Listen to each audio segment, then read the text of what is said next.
بسم الله الرحمن الرحيم وما أرسلناك إلا رحمة للعالمين. یہ مبارک اور سعید مہینہ ربیع الاول کا مہینہ ہے. اس سعید مہینے سے ہماری ایسی سعادتیں منسلک ہیں جن کی بنیاد پر ہم توحید پرست کہلاتے ہیں اور ہمیں اپنی زندگی کا مقصد معلوم ہوا ہے. اس مہینے میں ایسی مبارک اور مسعود ذات کا تذکرہ ہوتا ہے کہ جس کی وجہ سے نوع انسانی کو اس بات کا ادراک حاصل ہوا کہ حیوان اور انسان میں کیا فرق ہے، انسان حیوانات سے کیوں کر ممتاز ہوا ہے. سیدنا حضور علیہ السلام کی آمد اور دنیا سے تشریف لے جانا ایک مسلسل کڑی ہے جو حضرت آدم علیہ السلام سے شروع ہوئی. حضرت آدم علیہ السلام کے بارے میں ہر انسان یہ جانتا ہے کہ اللہ تعالیٰ نے جب انہیں پیدا کرنے کا ارادہ کیا ایک مجلس منعقد کی. اس مجلس میں فرشتے بھی تھے اور جنات.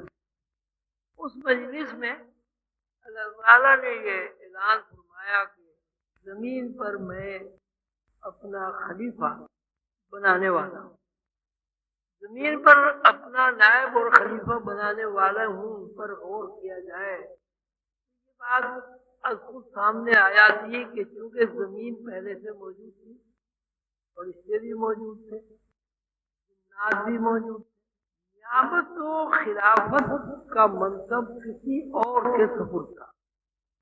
اللہ تعالیٰ نے یہ فرمایا کہ اب میں زمین پر اپنا نائب بنانے والا ہوں.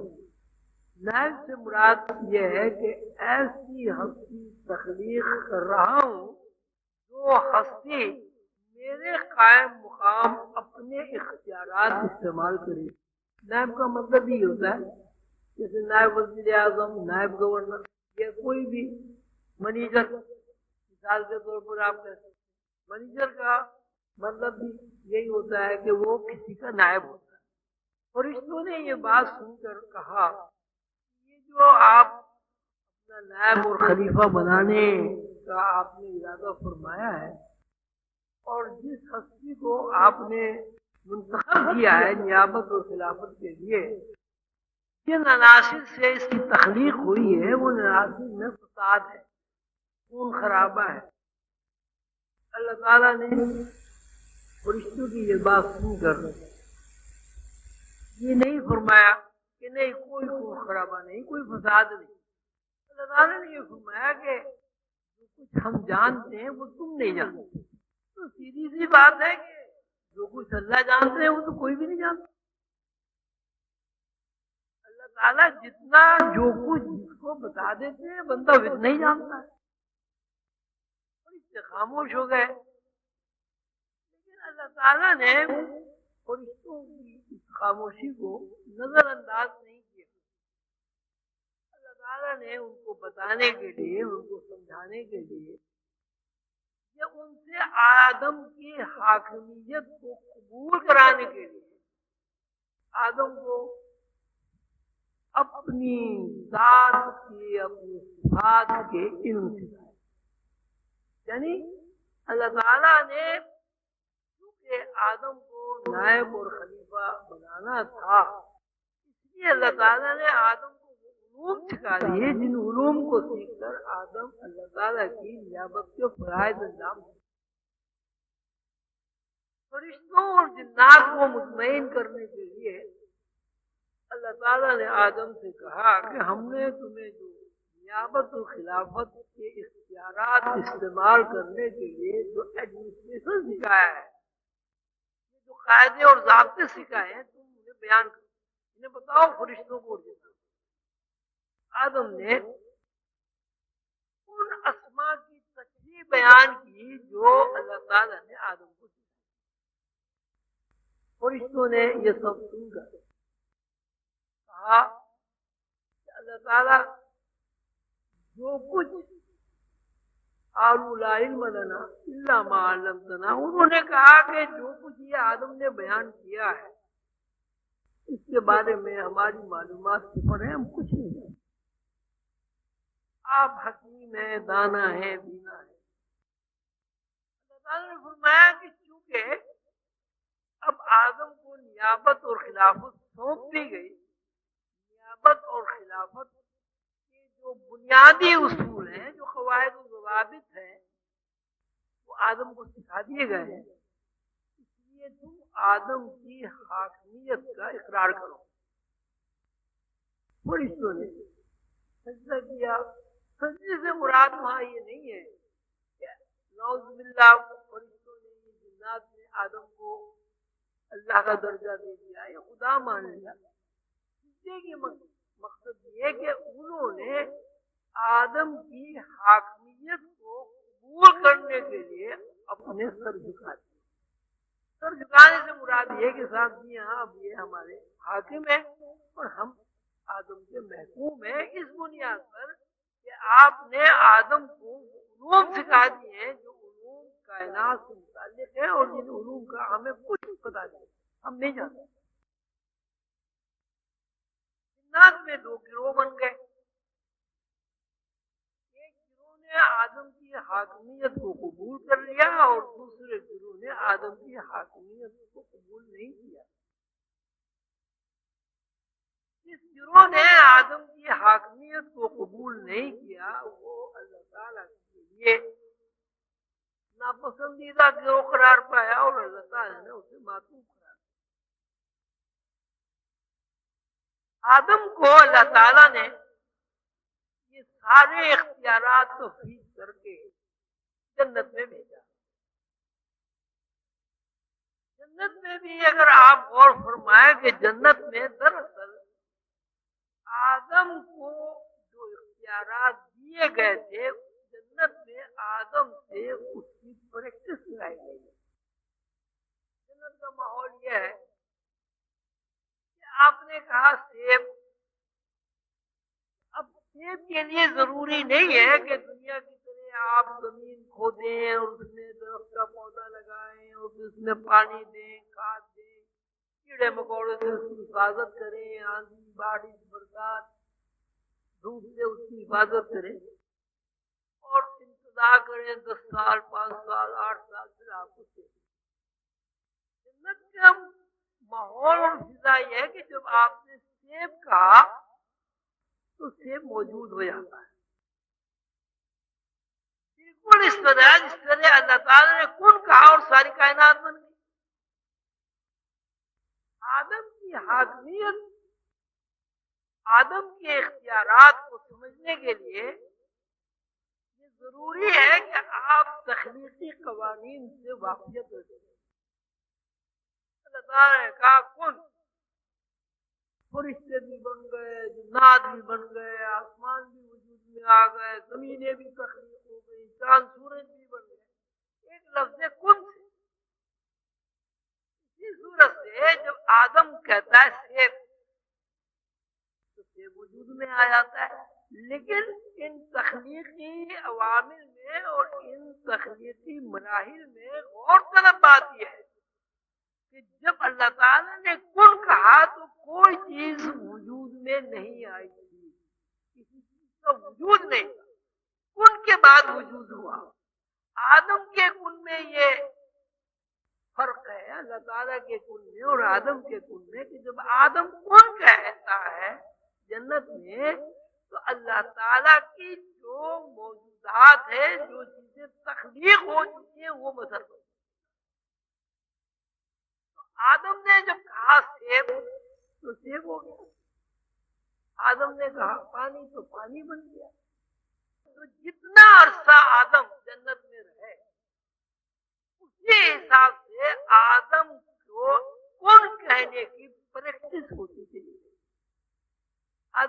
آدم کے اندر اللہ تعالیٰ کے علم الاسماء کا یقین اتنا مضبوط اور مستحکم ہو گیا کہ آدم کے ذہن میں یہ بات آ گئی کہ جو کچھ میری زبان سے نکلے گا میں ارادہ کروں گا وہ لازمن عمل درآمد ہو. لیکن عمل درآمد میں یہ بات بہت زیادہ سوچنے کی ہے اور سامنے رکھنے کی ہے کہ عمل درآمد اللہ کی تخلیق کردہ اشیاء میں ہوگا، کوئی نئی چیز تخلیق نہیں ہوگی. آدم نے کہا سیب، تو سیب کا مطلب یہ ہوا کہ اللہ نے جب کن کہا تو اس کو سیب بن گیا. آدم نے کہا ہور، اب ہور آگے وہاں موجود ہوگی. اس کا مطلب یہ ہوا کہ ہور پہلے سے موجود ہے. جب آدم نے ہور کہا تو ہور جو پہلے سے موجود ہے وہ سامنے آ کے کھڑی ہو گئی. ایسا نہیں ہوا کہ آدم نے ہور کہا اور ہور کا وجود نہیں تھا تو ہور تھا. اب یہ مخلوق اور خالق کا فرق ہو گیا. اس کو اللہ تعالیٰ فرماتے ہیں کہ میں احسن الخالقین ہوں، میں تخلیق کرنے والوں میں بہترین خالق ہوں. بے شمار تخلیق کرنے والے ان میں سب میں بہترین خالق ہوں. اور وہ بہترین خالقیت کا وصف یہ ہے کہ عدم سے چیز وجود میں آتی ہے، اور آدم کی تخلیق کا وصف ہے کہ وجود میں مظاہرہ ہو. آدم جنت میں رہتے رہے. اللہ تعالیٰ نے یہ فرمایا کہ بھائی جب جنت میں تم رہو، یہاں دو شرط تمہارے اوپر عائد ہوں. اب یہ بھی غور طلب بات ہے، خالق میں کوئی شرط عائد نہیں ہوتی. اللہ دکھائیں کی شرط ہے، مخلوق میں شرائط عائد ہوتی. وہ دو شرط یہ ہیں کہ ایک تو یہ کہ تمہیں جنت میں خوش ہو کر رہنا ہے، خوش ہو کر رہنا ہے، خوش ہو کر یہاں سے کھانا پینا ہے. وَكُلَا مِنْهَا رَغَدًا حَيْثُ شِئْتُمْ. یہاں خوش رہنا ہے، خوش ہو کر کھانا پینا ہے. خوشی کے ساتھ ساتھ آپ کو یہ زمین جو ہے پوری زمین پر آپ کو تصرف کا حق دے دیا. یعنی اس دیش کی کوئی پابندی تمہارے اوپر نہیں ہوگی، لیکن شرط یہ ہے کہ خوش ہو کر رہنا. اب دیکھیں کیسی عجیب بات ہے، آپ ذرا غور فرمائیں. جب آپ خوش ہوتے ہیں تو 10 سال نکل جاتے ہیں، آپ کہتے ہیں ارے 10 سال ہو گئے. صبح سے شادی بیاہ کے موقع پہ آپ نے دیکھا ہوگا کئی دن آدمی گھنٹے 2 گھنٹے سونے کو ملتے ہیں اور اس سے خوشی میں پتہ ہی نہیں چلتا وقت کدھر چلا. لیکن ہم اگر پریشانی اگر ہو تو 10 منٹ 10 گھنٹوں کے برابر ہو جاتے. دنیا کا ایک دستور ہے، ایک آدمی غمگین ہے، ایک آدمی خوش ہے. تو غمگین آدمی، پریشان آدمی جو ہے مصیبت کا مارا، اس کا دن جو ہے کہتے یار اتنا لمبا دن ہو گیا ختم. اور خوش رہنے والا کہتے یار پتہ نہیں دن کدھر چلا گیا. جب آپ خوش ہوتے ہیں تو اسپیس کی گرفت آپ کو بس. اور جب آدمی غمگین اور پریشان ہوتا ہے تو اسپیس کی گرفت جو ہے وہ اتنی زیادہ ہو جاتی ہے کہ ایک دن 1 سال کے برابر لگ جاتا ہے. اللہ تعالیٰ نے فرمایا کہ جنت کا ایٹموسفیئر اس بات کو متقاضی ہے کہ یہاں خوش ہو کر ہے، خوش ہو کر کھانا پینا ہے. جب تم خوش ہو کر کھاؤ گے پیو گے تو اسپیس جو ہے ختم. ساتھ ساتھ دوسری شرط یہ ہے کہ یہ ایک درخت ہے سامنے، اس کے قریب نہیں جانا. اس کا مطلب یہ ہوا کہ اللہ تعالیٰ نے جنت میں رہنے کی 2 شرائط عائد کر دی. ایک یہ کہ خوش رہنا اور دوسری یہ کہ اس درخت کے قریب نہ جانا. اب پھر بہت غور طلب بات ہے، آپ لوگ قرآن پڑھیں اس میں غور کیا کریں. اللہ تعالیٰ فرماتے ہیں جب تم خوش ہو گئے ٹائم اسپیس ٹوٹ جائے، ٹائم بھی ختم ہو جائے گا، اسپیس بھی ختم ہو جائے گا. اس درخت کے قریب نہیں جانا. اگر تم اس درخت کے قریب چلے گئے یعنی حکم وجوبی ہو گئی تو تم ظالمین میں سے. یعنی موجودی کا مطلب یہ درخت کا آپ سمجھ لیں کہ اسپیس ہے، ایک گھر ہے، ایک گنبد ہے، اس کا کوئی نام رکھ لیں بھائی، ایک زمین ہے، اللہ تعالیٰ نے فرمایا ادھر نہیں جانا، اگر تم ادھر گئے تو پھر تمہارا ظالمین میں شمار ہو جائے گا۔ ظالمین سے مراد کیا؟ تم ناخوش ہو جاؤ، تم سے خوشی دور ہو جائے گی، اور یہ ہماری طرف سے نہیں ہے، ہم تمہیں بتا رہے ہیں اگر تم نے ایسا کیا تو ایسا ہوگا، ایسا نہیں کیا تو ایسا نہیں ہوگا۔ وہ پھر شیطان صاحب بھی پیچھے لگے ہوئے تھے، بہرحال آدم سے بھول ہو گئی، سہو ہو گیا۔ اب جب وہ سہو ہو گیا، بھول ہو گئی، آدم کے ذہن میں یہ بات آئی کہ حکم وجودی ہو گئی۔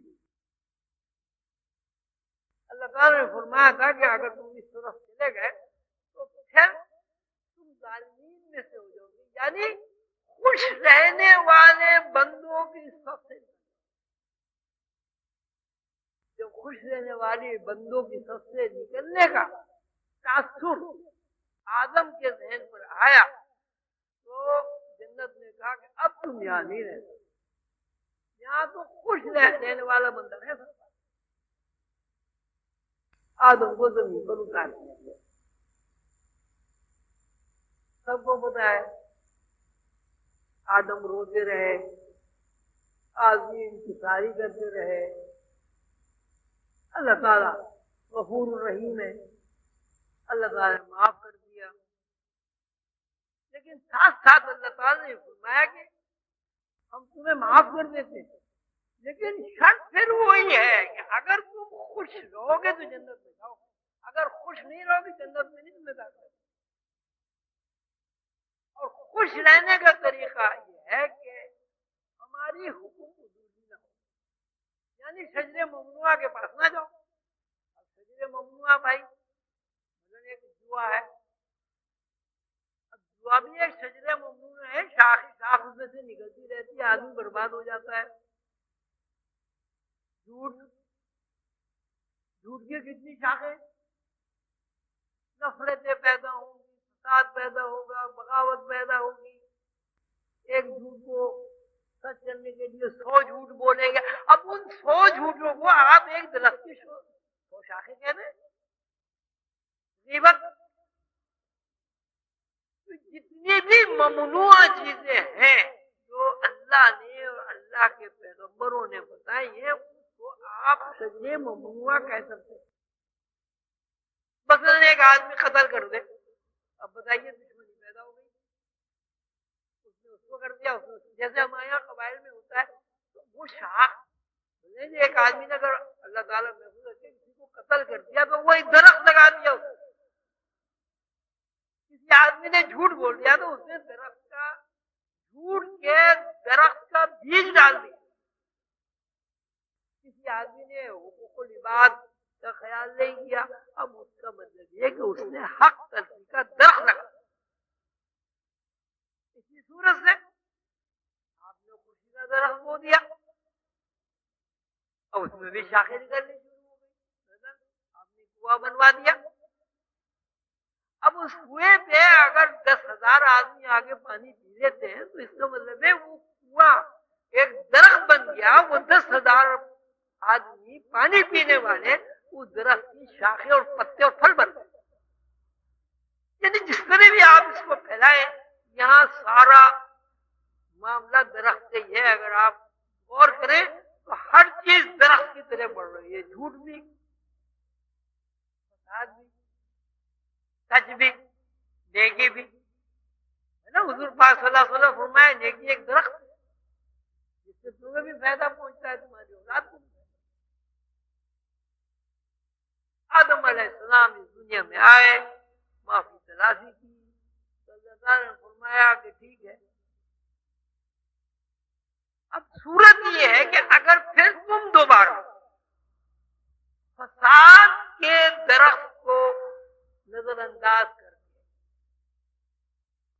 اس کی طرف نہیں جاؤ گے اور خوشی کے درخت کو اپنے آنگن میں لگا لو گے تو تمہیں تمہاری جنت پھر واپس کر،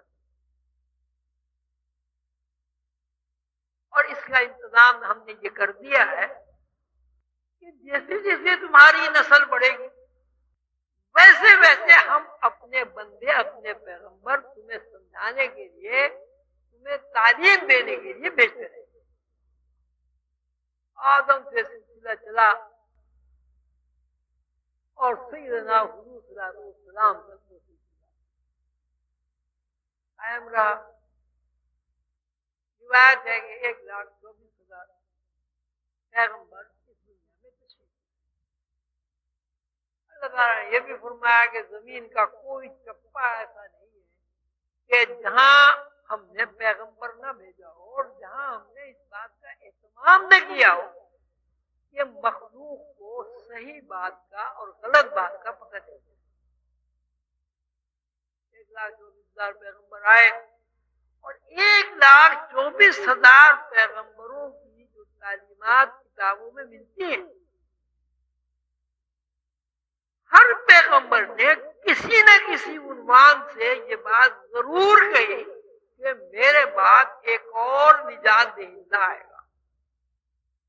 یعنی 1,24,000 پیغمبر نقارہ بجا بجا کے اس بات کا اعلان کرتے رہے کہ محمد رسول اللہ صلی اللہ علیہ وسلم تشریف لائے. 1,24,000 عام آدمی نہیں، پیغمبر اس بات کا اعلان کرتے رہے کہ ہمارے بعد ایک اور بندہ آئے گا. کسی نے اس کا نام کچھ رکھا، کسی نے نجات دہندہ رکھا، کسی نے فارخلیف نام رکھا. مقصد سب کا حضور پاک صلی اللہ علیہ وسلم کی ذاتی گرامی. ایک پیغمبر آئے، حضور تشریف لیا ہے. حضور جب تشریف لیا ہے تو 1,24,000 پیغمبروں کی روایت کو حضور نے قائم رکھا، اچھائی اور برائی کا پرچار کیا، اللہ کی توحید کا پرچار کیا، بت پرستی سے منع کیا، جھوٹ سے منع کیا، فساد سے منع کیا، برائی سے منع کیا. ہر وہ بات حضور نے فرمائی جو 1,24,000 پیغمبروں نے فرمائی. لیکن ایک بات حضور نے نہیں فرمائی کہ میرے بعد کوئی بندہ ہے. اب حضور نے پیغمبروں کی 1,00,000 باتیں فرمائی اور یہ بھی فرمایا کہ میں اپنی طرف سے کچھ نہیں کرتا. اللہ کا پیغام ہے، جو میرے بھائی پیغام دیتے تھے وہی پیغام میں پہنچا. وہ جو بھائی پیغام دیتے رہے وہ بھی تو اللہ کا پیغام دے رہے تھے، وہ بھی اللہ کے کہنے سے کہہ رہے تھے نا ایک اور نجات دہندہ آئے گا. لیکن رسول اللہ صلی اللہ علیہ وسلم نے یہ بات نہیں فرمائی کہ کوئی اور نجات دہندہ ہے، بلکہ رسول اللہ صلی اللہ علیہ وسلم نے اللہ کی آواز میں یہ فرمایا کہ اب کوئی نبی خاتم النبی کی اب نبوت کا سلسلہ جو ہے ختم. ساتھ ہی ساتھ حضور نے اللہ کا یہ پیغام دیا وَمَا أَرْسَلْنَاكَ إِلَّا رَحْمَةً لِلْعَالَمِينَ کہ ہم نے اے محمد صلی اللہ علیہ وسلم ہم نے تجھے عالمین کے لیے رحمت بنا کر بھیجا. عالمین کے لیے رحمت بنانے کا مطلب اگر آپ غور کریں تو یہ بات سیدھی سی نکلتی ہے. جیسے ابھی ایک دنیا ہے، یہ ہمارا ایک عالم ہے. عالمین سے سیدھی سی بات ہے کہ اور بے شمار عالمین. یہ اللہ تعالیٰ فرماتے ہیں میں احسن الخالقین ہوں، تخلیق کرنے والوں میں بہترین خالق ہوں. تو ہمارے سامنے کہ انسان بھی خالق ہے. اب ایک ماں ہے، ماں کو ہم خالق کے علاوہ تو کوئی دوسرا نام نہیں ہے، لیکن ماں کی جو خالقیت ہے وہ اللہ کی خالقیت نہیں کہی. ماں اللہ کی تخلیق کو دوبارہ تخلیق کر، اللہ براہ راست تخلیق. ماں وسائل کی محتاج ہے، اللہ کی وسائل کو محتاج. حضور پاک صلی اللہ علیہ وسلم رحمت للعالمین بنا کر اللہ تعالیٰ فرمائے ہم نے تجھے رحمت العالمین بنا کر دیتا ہے.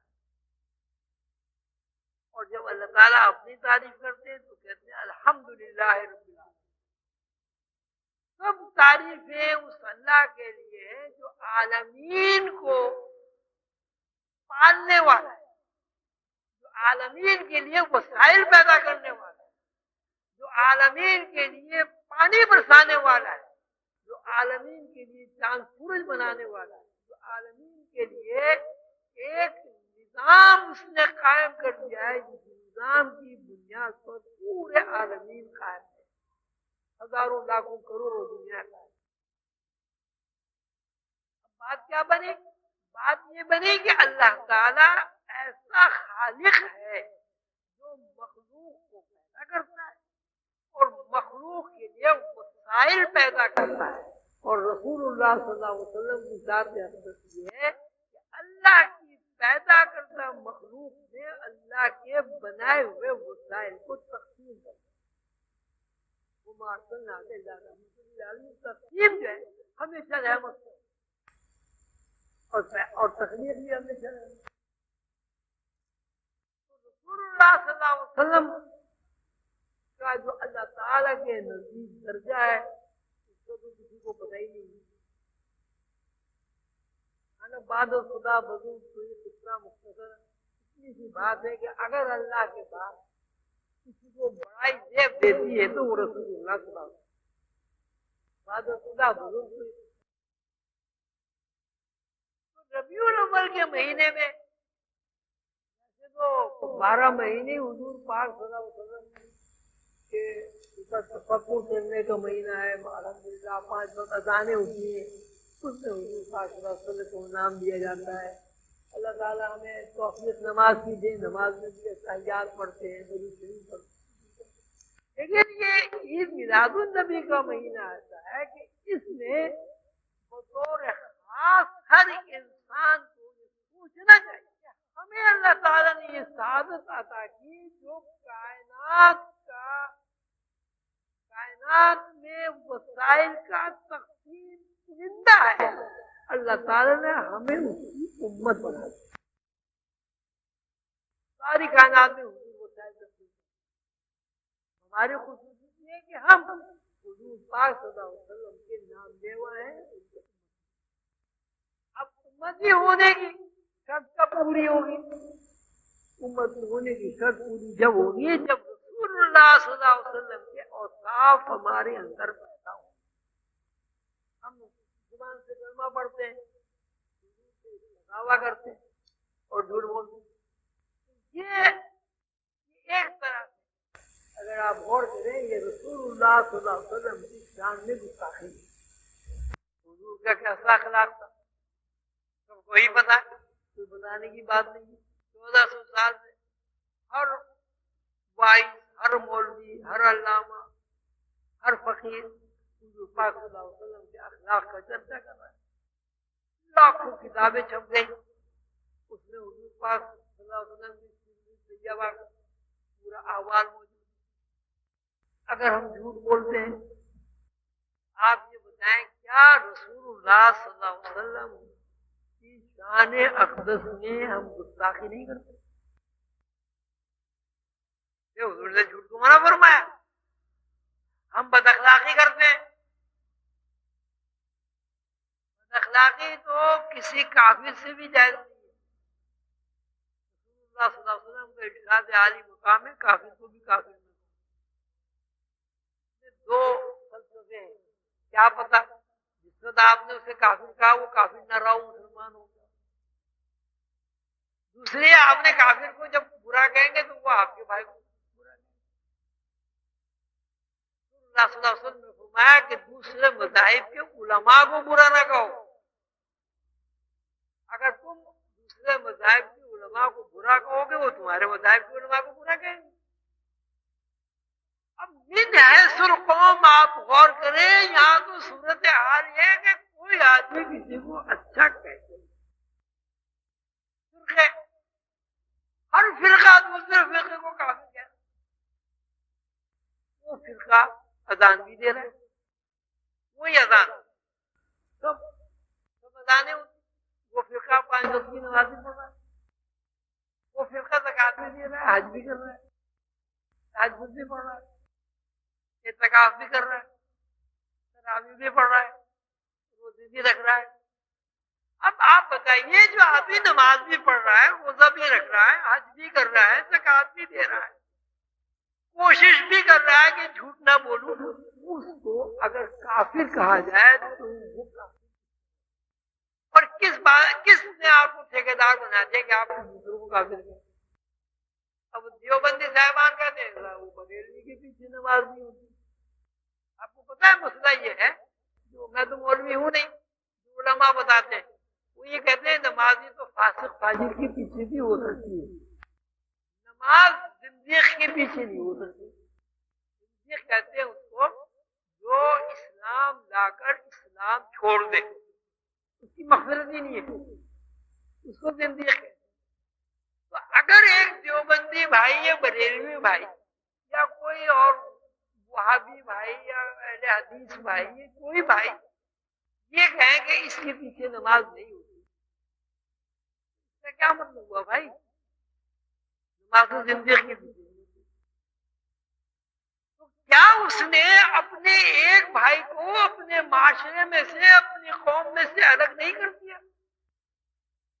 برادری بنائی جاتی ہے، یہ تھوڑی آتی۔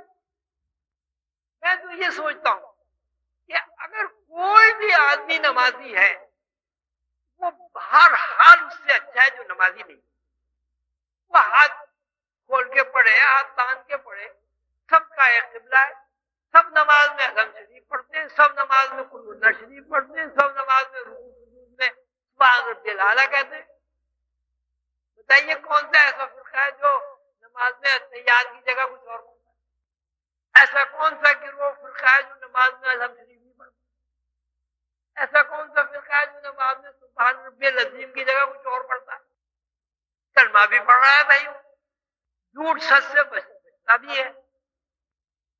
حضور پاک صلی اللہ علیہ وسلم یہ فرماتے ہیں کہ کافر کو کافر نہ کو، ہم مسلمان قوم جو ہے اپنے مسلمان بھائی کو کافر کہہ کے خوش ہو۔ کیا یہ حضور پاک صلی اللہ علیہ وسلم کی تعلیمات سے خلاف اور منفی بات نہیں؟ کیا جب اعمال امتیوں کے رسول اللہ صلی اللہ علیہ وسلم کے دربار میں پیش ہوتے ہیں اور یہ واقعہ جب پیش ہوتا ہوگا رسول اللہ صلی اللہ علیہ وسلم، ہم تو خوش ہوتے ہوں؟ کیا انہیں تکلیف نہیں ہوتی ہوں؟ تو رسول اللہ صلی اللہ علیہ وسلم کو رحمت للعالمین، رحمت للعالمین کا مطلب یہ ہے کہ ان کی رحمت مسلمانوں کے اوپر بھی ہے، ان کی رحمت ہندوؤں کے اوپر بھی، ان کی رحمت کافروں کے، عالمین سے کیا مراد؟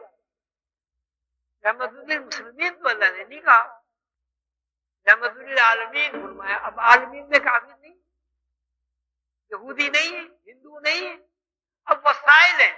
اب جیسے بارش برستی ہے، اب ایڈمنسٹریشن کے لحاظ سے رسول اللہ صلی اللہ علیہ وسلم سب کے ہیڈ ہیں، تو کیا رسول اللہ صلی اللہ علیہ وسلم سے آپ یہ توقع رکھ سکتے ہیں کہ وہ یہ فرمائے بھی کافروں پہ نہیں برسنا، مسلمانوں پہ برستی رہنا؟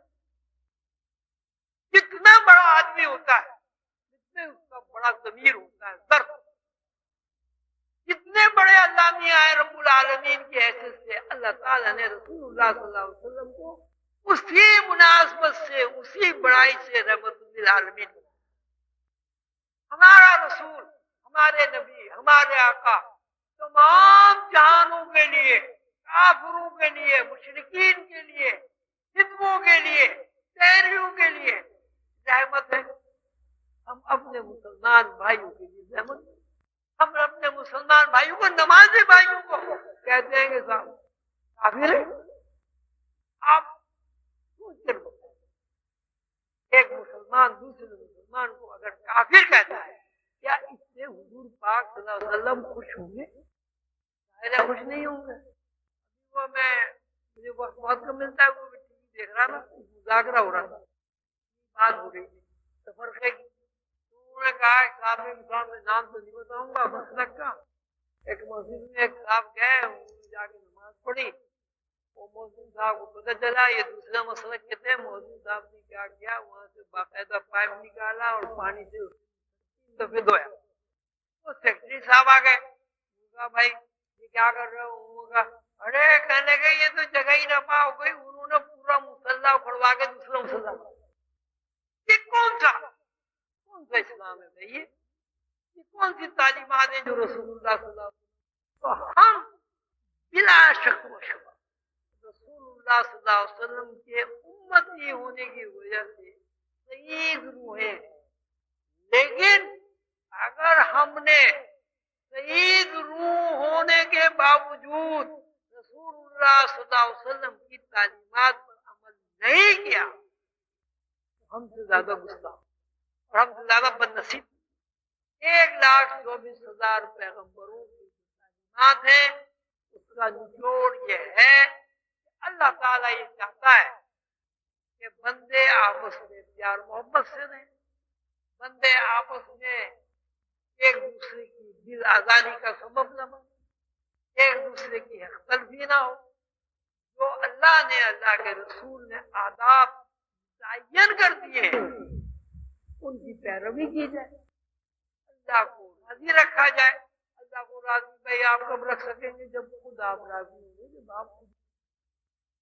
اگر رسول اللہ صلی اللہ علیہ وسلم کی تعلیمات پر صرف دل سے عمل ہوگا تو آپ خوش ہوں گے، اگر عمل نہیں ہوگا کبھی خوش نہیں ہوں گے۔ نماز ہم پڑھتے ہیں، روزے ہم رکھتے ہیں، یہ اللہ کا معاملہ ہے، قیامت کے دن کیا ہوگا؟ اچھا ہی ہوگا، اللہ رحیم و کریم ہے، قبول بھی کر رہیں گے اللہ تعالیٰ۔ ہماری نمازیں کہاں ہوں، اللہ تعالیٰ کے فضل سے قبول ہوں گی، لیکن اگر آپ خوش نہیں رہیں گے، سکون نہیں ملے، یقین کے درجے میں آپ داخل نہیں ہوں۔ آپ کسی 60-70 سال کے آدمی سے بات کریں، انتہائی نمازی ہو، تہجد گزار بھی ہو، 7 وقت کی نماز میں پڑھتا ہو، آپ اسے یہ کہہ کے دیکھیں کہ آپ جنتی ہیں۔ میں نے ایک بہت تجربہ کیا، دعا کرو کہ اللہ ہمیں جنت میں بنا دے۔ ارے بھائی 70 سال ہو گئے نماز پڑھتے ہوئے، 70 سال ہو گئے سجدہ کرتے ہوئے، بوڑھے ہو گئے، ہڈیاں جھٹک گئی، اور ابھی تک اس بات کا یقین نہیں ہے کہ ہم جنت میں جائیں۔ آپ بتائیں کیوں یقین نہیں ہے؟ ایک آدمی کو جنت میں جانے کا یقین کیوں نہیں ہے؟ کوشش کر رہا ہے، جھوٹ بھی نہیں بولتا، نماز بھی ادا کرتا ہے، حج بھی کرتا ہے، چلو گستاخیاں ہوتی ہیں، گناہ گار ہوتا ہے، لیکن کوشش کرتا ہے وہ بچنے کی۔ اگر جنت میں جانے کا یقین نہیں ہے تو کیوں نہیں ہے؟ خوش نہیں ہے، نہ خوش آدمی جنت میں نہیں جا سکتا۔ قانون فَكُلَا مِنْهَا رَغَدًا، ایسے اس جنت میں رہنے کے آداب یہ ہیں کہ تمہیں خوش ہو کر کھانا پینا ہے، خوش ہو کر کھاؤ پیو گے جنت میں رہو گے۔ اور جس روز ناخوشی غالب آ گئی جنت میں نہیں رہتا۔ آدم علیہ السلام سجدہ ممنوعہ کے قریب جب گئے تو کیا ہوا؟ کیوں ناخوش ہو گئے؟ ان کے ذہن میں یہ بات آئی کہ حکم وجوبی ہو گئی۔ اللہ تعالیٰ نے فرمایا تھا کہ جب اس درخت کے قریب چلے جاؤ گے تو ظالمین میں ہو جاؤ گے۔ ظالم آدمی تو کبھی خوش نہیں رہ سکتا، یہ رہ سکتا۔ حالانکہ آدم علیہ السلام بحیثیت پیغمبر کے، پیغمبر تو پہلے دن ہو گئے تھے، سہون یہ سب کچھ ہوا، شیطان میں بہکائے میں آقا کا مطلب تو سہوی ہو گیا نا، اپنے ارادے سے تو نہیں گئے، لیکن سہون بھی جب اس کیٹیگری میں داخل ہو گئے، وہ جنت کی خوشی جو ہے وہ پردے میں چلی گئی، اور آدم کو زمین پر اترنا پڑا۔ مثلاً فَإِنَّ لَكُمْ مَا سَأَلْتُمْ وَضُرِبَتْ عَلَيْهِمُ الذِّلَّةُ وَالْمَسْكَنَةُ، اب اس زمین سے اتر جاؤ، اب تمہارے اوپر ذلت اور مسلط کی مار ہے۔ فَإِنَّ لَكُمْ مَا سَأَلْتُمْ وَضُرِبَتْ عَلَيْهِمُ الذِّلَّةُ وَالْمَسْكَنَةُ، ذلت برداشت کرنی پڑے گی، اب تمہیں مسکین بننا پڑے گا، وسائل کی محتاجی ہوگی، اب زمین میں بیج بو گے، انتظار کرو گے تو پھل ملے گا، مسکین ہونا۔ جنت میں انگور چاہیے، انگور آ گیا، وہاں مسکین نہیں ہے بندہ۔ مسکین کا کیا مطلب؟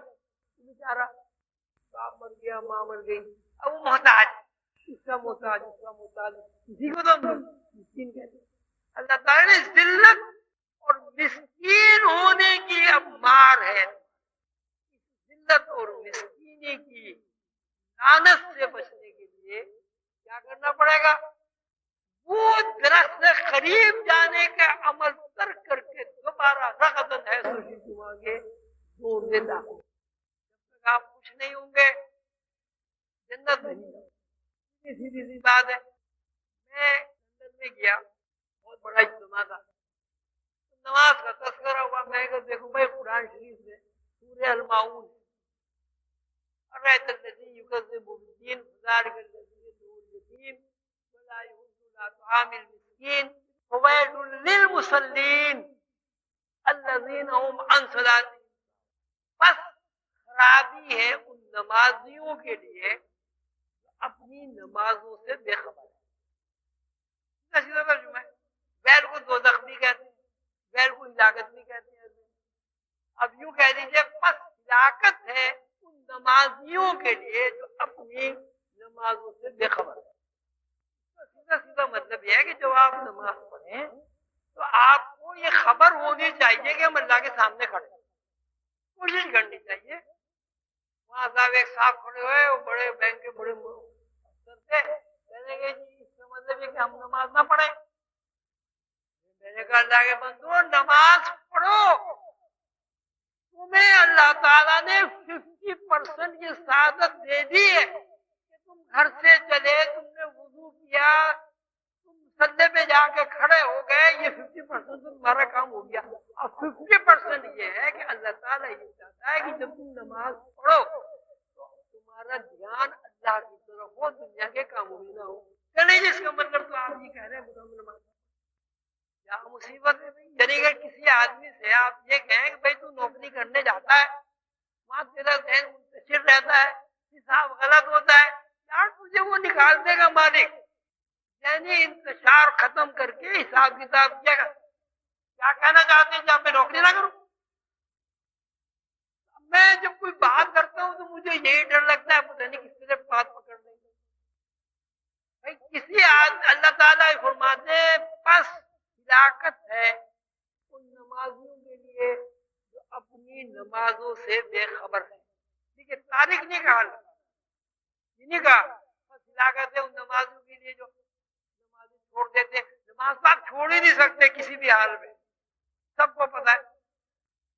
اب اس کا مطلب یہ ہوا کہ اللہ تعالیٰ نے یہ چاہا کہ بھائی جب تم نماز پڑھو تم نے اللہ اکبر کہہ دیا کہ اللہ بڑا ہے، اب اگر نماز میں کسی اور چیز کا خیال آ گیا تو اللہ بڑا نہیں رہا، وہ چیز بڑی ہوئی۔ ایسا ہے نہیں ہے؟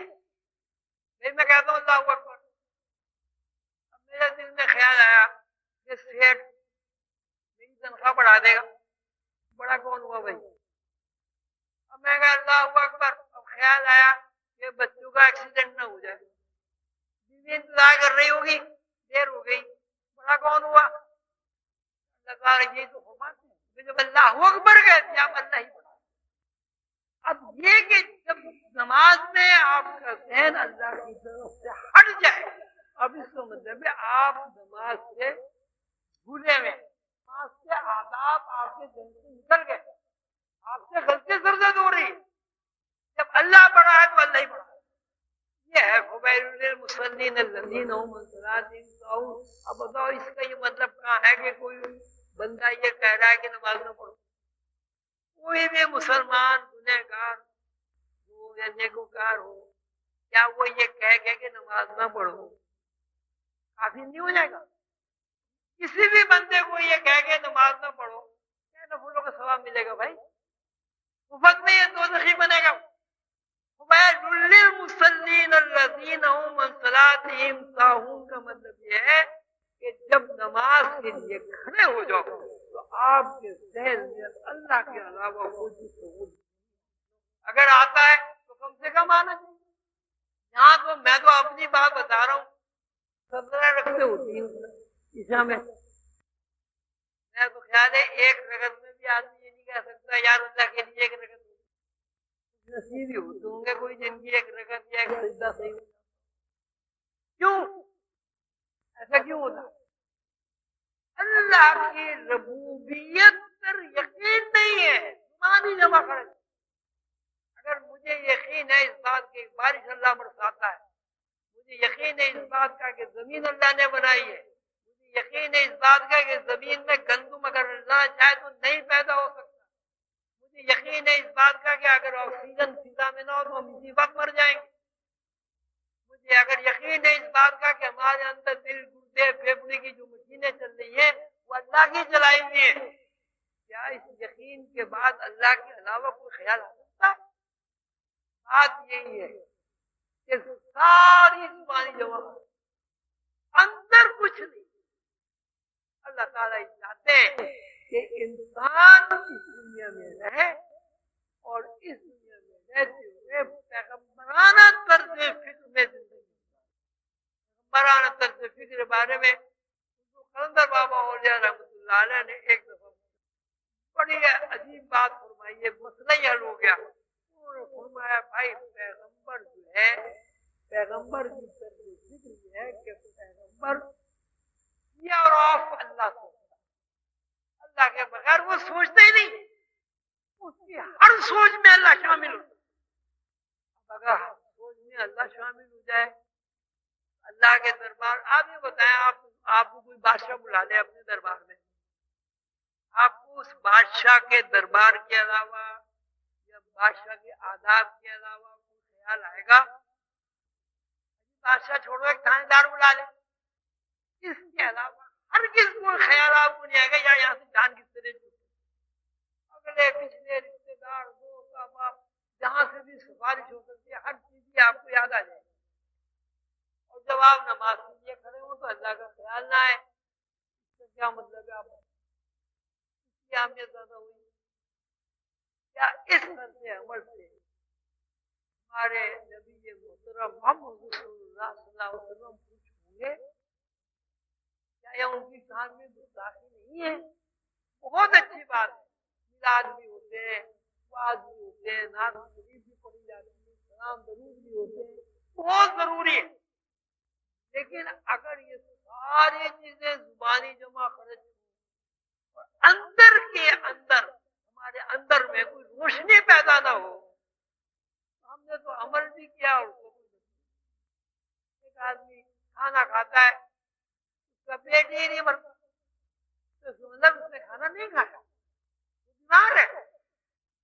آپ کھانا کھا رہے ہیں آپ کا پیٹ ہی نہیں بھرتا، وہ ہے نا بیماری بھی ہوتی ہے، جول بکر کہتے ہیں، اس میں آدمی کھاتے ہی رہتے پیٹ ہی نہیں بھرتا، وہ مر جاتا ہے. تو آپ یہ نہیں کہیں گے کہ یہ آدمی کھانا کھائے گا، یہ بیمار ہے، کھانے کا جو آداب ہے، کھانے کا جو ایک منشا ہے وہ پورا نہیں ہو رہا. اس میلاد النبی کے حوالے سے اور ربیع الاول کے حوالے سے میں سمجھتا ہوں کہ رسول اللہ صلی اللہ علیہ وسلم کے ہر امتی کے اوپر یہ فرض ہے کہ وہ اپنا محاسبہ کرے. کیا میں اس بات میں سچا ہوں کہ میں رسول اللہ صلی اللہ علیہ وسلم کا خود کو امتی کہلا سکتا ہوں؟ جب آپ سوچیں گے تو یہی جواب ملے گا نہیں بھائی، میں اس کا اہل نہیں ہوں کہ میں آپ کو امتی کہہ رہا ہوں. یہ بات ذہن میں آئے گی. اب یہ خیال ہوگا کہ بھائی پھر کس طرح صحیح امتی بنوں گا؟ آپ محاسبہ ہی نہیں کرتے اپنا. اب آپ یہ دیکھیں پھر وہاں پیچھے چلتے ہیں کہ جب اللہ تعالیٰ نے آدم کو بنایا تو فرشتوں نے کہا یہ فساد کرے گا. اللہ تعالیٰ نے آدم کو اپنی اسماء سکھا دیے. جب آدم نے وہ علوم فرشتوں کے سامنے بیان کیے، فرشتوں نے کہا کہ یہ ہمیں نہیں آتا، اور اس کی بنیاد پر آدم کو فرشتوں نے جنات نے سجدہ کر دیا. اب ہماری پوزیشن اس وقت یہ ہے کہ ہم تو اس کی تصدیق کر رہے ہیں جو فرشتوں نے کہا کہ فساد کرے، یا اس کی تصدیق کر رہے ہیں جو اللہ تعالیٰ نے آدم کو علوم سکھائے. کس بات کی تصدیق کرتے ہیں؟ وہ علم کہاں ہے جو آدم کو اللہ نے سکھایا؟